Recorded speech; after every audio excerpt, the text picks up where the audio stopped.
To do is just put together a somewhat general talk on my own reflections in terms of these two cultures, and I think some of the distinctive things that Genetech has had over the past 30 years that have made it an enormously successful company, but also to reflect on the utility of those structures in the context of biotech companies in general. In other words, how can those structures inform the larger biotech endeavor? And I do want to thank the organizers for this opportunity. Hyderabad this is my first time here. It's an extremely exciting place. I heard about it before, but now that I'm here, I see. I sense the excitement, and so, I hope to come back more often. So let me start by just a little bit of personal reflection. I feel like, since a graduate student, I've been riding the roller coaster of DNA. Obviously, a phenomenally interesting molecule, both in terms of the impact that it's had on fundamental issues of biology, but also in spawning the biotech industry. In fact, Genetech, I think, historically will be recognized as one of the first, if not the first, biotech company that was founded on the vision of recombinant DNA. I also wanted to acknowledge a couple of key people that have helped shape my career. Larry Duma, my graduate advisor at Northwestern, and then Philip Sharp and David Baltimore, who I was privileged to work with as a postdoctoral fellow at MIT. In thinking about DNA and antibodies, I'm a molecular immunologist by training, and so of course you spend a lot of your time thinking about genes that encode antibodies, the antigen receptors that B cells have that they use to recognize and combat pathogens. Well, both recombinant DNA and antibodies, of course, have not only been revolutionarily important in terms of the impact that they've had in fundamental, our insights that we've gotten from fundamental biological processes, but of course, I think you'll all recognize that they've also been equally important in biotech. In fact, antibodies clearly became the major mode by which you could intervene therapeutically, and they're continuing to evolve in terms of more and more sophisticated platforms, including antibody drug conjugates, bispecifics, and so on and so forth. And Genetech actually, much of its success is due to being able to exploit antibodies early on in their development. Now, the institutions, because I'm going to be comparing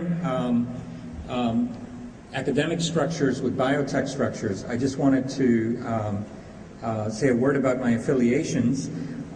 So, as was pointed out in the introduction, I've been at the University of Chicago in the Department of Molecular Genetics and Cell Biology, and a member of the Howard Hughes Medical Institute for about 2 decades.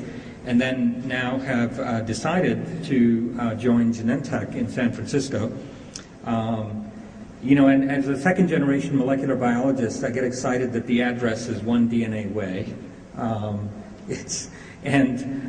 just wanted to point out that some of the major products that are antibody-based therapeutics, and in fact transforming therapeutics, particularly in the context of oncology, have been developed by Genetech. So Herceptin, Avastin, Rituxan, and so on. Now,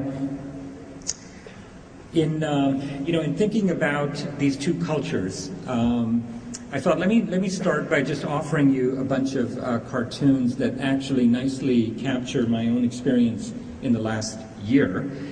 So now, instead of just running a research lab that's focused on fairly basic biological issues, I have to oversee a large department of discovery immunology, which has a pipeline in terms of therapeutic programs that are focused in major diseases of the immune system.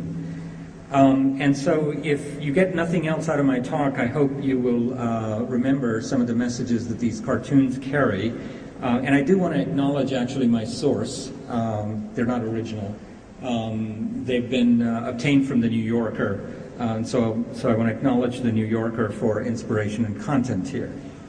So the first thing that changes, actually, if you're a university professor and now you have to run an R&D endeavor, is that the onslaught of emails and all the decisions, large and small, that you have to undertake in a given day, nothing can be postponed. You know, on the academic side, you're used to doing a few things well, and then the rest you ignore, and the decisions that you ignore sort of go away. No one seems to bother you after a while.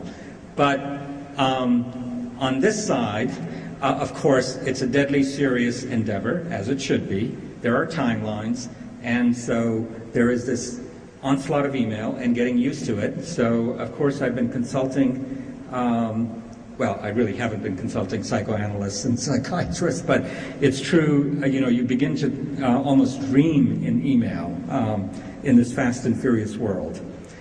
Of course, you have to have a vision, right? So, you know, what's my vision for immunology over the next 5 to 10 years? Well, I'm still searching for it.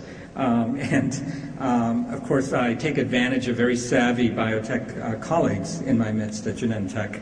And hopefully, in a year or so, I will have an articulated vision. I actually am in the process of putting together a rather detailed research and development plan for immunology, and perhaps at another time, you know, I could share that with you.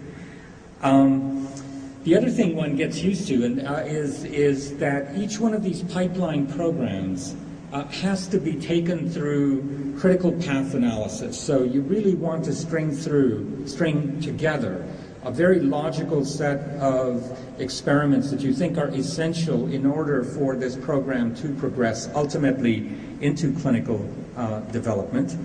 And actually, we had a wonderful illustration a moment ago by Professor Reddy of, on the small molecule side, a lot of the activities that need to be put together in critical path that enable eventually the transfer of a novel molecular entity into clinical development. And obviously, in putting together these critical paths, you know, you have to, if you're being rigorous about it, and they have to traverse a lot of different domains, the tendency is to be rigorous in step 1 and 2, and maybe 4 and 5, and then somewhere you say, well, a miracle might happen in order for this thing to really turn into a clinically effective molecule. And you know, if you're going to be scientifically rigorous, you have to avoid, you have to seek out such leaps of logic that people will often engage in and eliminate them from critical path activities. And then, of course, everyone, you know, thinks about innovation. It's interesting to me that when you're an academic, you don't really think about innovation. The point is, you have to be constantly inventing new ideas. Otherwise, you might as well cease to exist. Because if you're just, you know, if you're simply doing derivative stuff, it's not interesting to the rest of the world. On the biotech side, you know, thoughts of innovation certainly are made more explicit, and that's good, I think, as long as you don't try to manage innovation, because I truly think it can't be managed. It simply has to be nurtured. You create the right sort of environment and let talented people do their thing, rather than to try to legislate innovative activities. Clearly, you want to recognize it. Obviously, this penguin that's learned to fly is, I think, by all accounts, a rather inventive bird. So that's one of the things that one needs to take note of. Now, I wanted to just stress what I think are some fundamental values on the academic side, and then some fundamental values on the biotech side, and then point out where Genetech, I think, over its 30 years,